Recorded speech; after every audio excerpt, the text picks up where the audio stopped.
selamat siang. Pada kesempatan kali ini, kelompok kami akan menjelaskan materi mengenai jenis-jenis anggaran publik. Namun, sebelum kelompok kami menjelaskan materi ini, izinkan kami memperkenalkan diri. Nama saya Magdalena Pangastuti. Perkenalkan, nama saya Prihatini. Perkenalkan, nama saya Hani Septiani. Perkenalkan, nama saya Eva Kurniawati. Saya Sri Mas Juwita.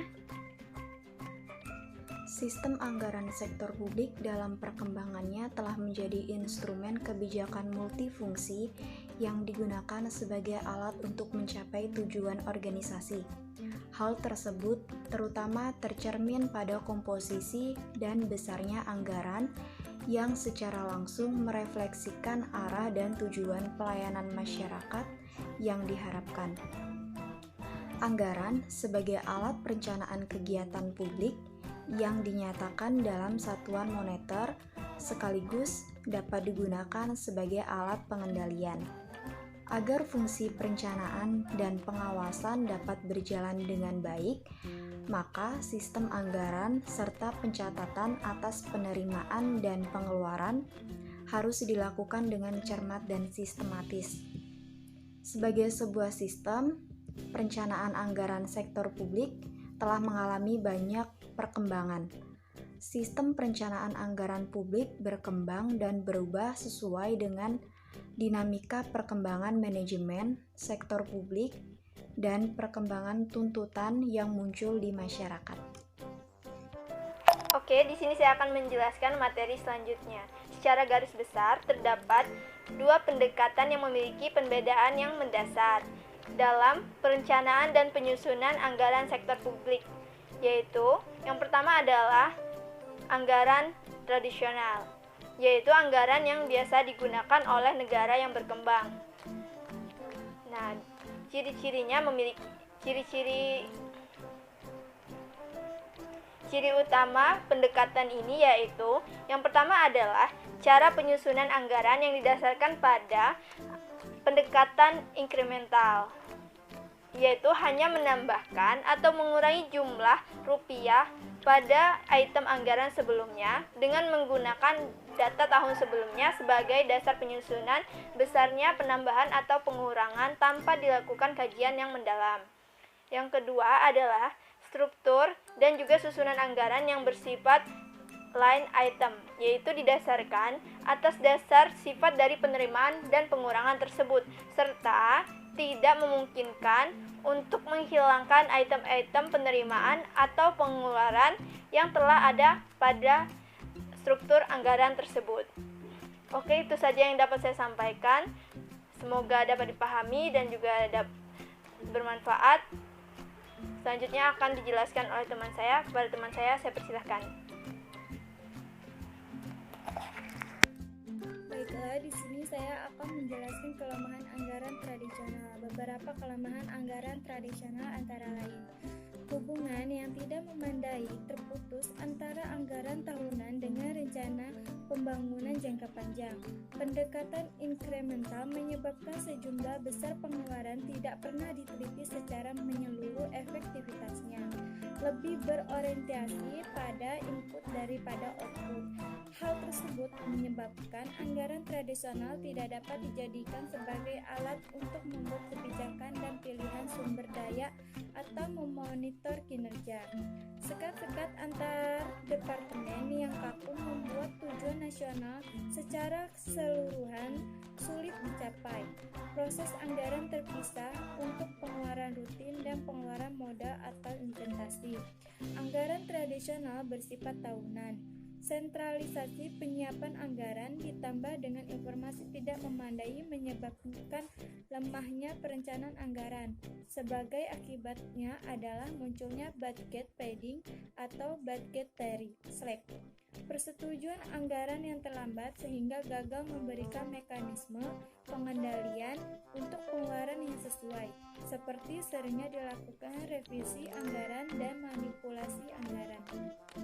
Di sini saya akan menjelaskan tentang anggaran publik dengan pendekatan New Public Management.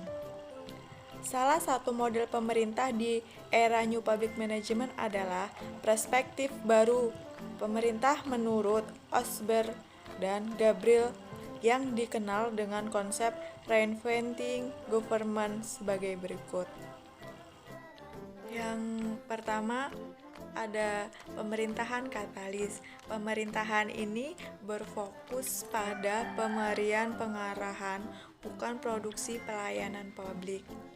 2. Pemerintahan milik masyarakat. Pemerintahan ini memberdayakan masyarakat daripada melayani. Yang ketiga, pemerintahan yang kompetitif. Pemerintahan ini menyuntikkan semangat kompetisi dalam pemberian pelayanan publik. Yang keempat, pemerintah yang digerakkan oleh misi. Pelayanan ini mengubah organisasi yang digerakkan oleh peraturan menjadi organisasi yang digerakkan oleh misi. Yang kelima, pemerintah yang berorientasi hasil. Pemerintahan ini membiayai hasil bukan masukan. Yang keenam, pemerintahan berorientasi pada pelanggaran. Memenuhi kebutuhan pelanggaran bukan birokrasi. Yang ketujuh, pemerintahan wirausaha. Pemerintahan ini mampu menciptakan pendapatan dan tidak sekedar membelanjakan. Yang kedelapan, pemerintahan antisipatif. Pemerintahan ini berupaya mencegah daripada mengobati. Yang kesembilan, pemerintahan desentralisasi dan dari hierarki menuju positif dan tim kerja. Yang ke-10, pemerintahan berorientasi pada mekanisme pasar. Pemerintahan ini mengadakan perubahan dengan mekanisme pasar, sistem insentif, dan bukan dengan mekanisme administratif, sistem prosedur, dan pemaksaan. Mungkin itu saja yang dapat saya sampaikan. Terima kasih. Selanjutnya, saya akan menjelaskan tentang jenis-jenis anggaran sektor publik. Yang pertama ada anggaran operasional. Nah, anggaran operasional berisi perencanaan tentang kebutuhan sehari-hari dalam menjalankan pemerintahan. Pengeluaran pemerintah yang termasuk dalam anggaran operasional adalah belanja rutin. Belanja rutin merupakan pengeluaran yang manfaatnya hanya untuk 1 tahun anggaran dan tidak dapat menambah aset pemerintah. Nah, contoh dari anggaran operasional adalah belanja administrasi umum dan belanja operasi dan pemeliharaan. Dan yang kedua, ada anggaran modal atau investasi.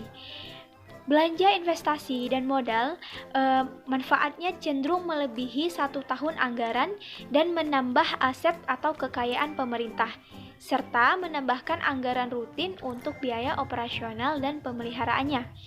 Anggaran menunjukkan rencana jangka panjang dan pembelanjaan atas aktiva tetap. Meskipun begitu, pemerintah tidak mungkin untuk memenuhi permintaan seluruh stakeholder. Pemerintah harus memiliki prioritas untuk menggunakan finansial yang dikuasainya dengan syarat untuk kepentingan publik. Nah, itulah tadi jenis-jenis anggaran sektor publik, dan selanjutnya akan diserahkan ke teman saya. Sekian presentasi yang dapat kelompok kami sampaikan. Semoga video ini dapat bermanfaat. Atas perhatiannya, kami ucapkan terima kasih.